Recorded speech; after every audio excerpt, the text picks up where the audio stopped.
Hey, it's Nate with Navigator Bookkeeping here with the next video in the Profit First series.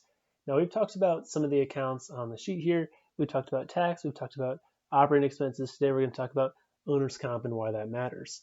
Now, owner's comp is one of the most emotionally charged accounts in this because entrepreneurs, surprisingly, have a really hard time paying themselves. Why is that?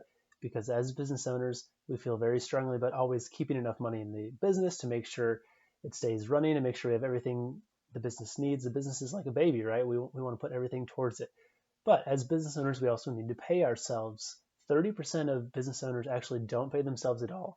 And of the remaining 70%, most pay themselves between 25 and 50,000 a year, which is respectable. But as a business owner, that's probably not what you dreamed about when you were starting a business.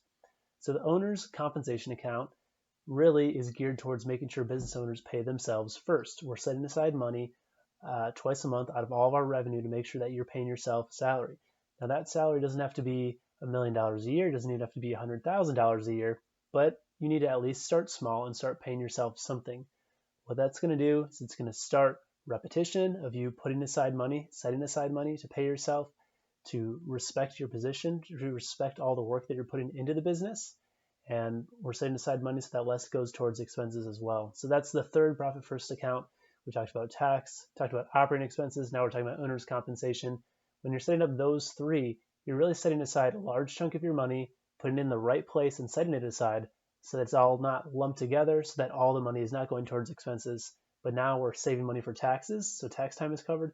We're setting aside money to pay ourselves, so we're making a respectable salary, and we're setting aside a certain percentage in our operating expenses so that that does not balloon out of control. In the next video, we're going to talk about the profit account and the cool bonuses and how that takes part as well. So we'll see you in that video.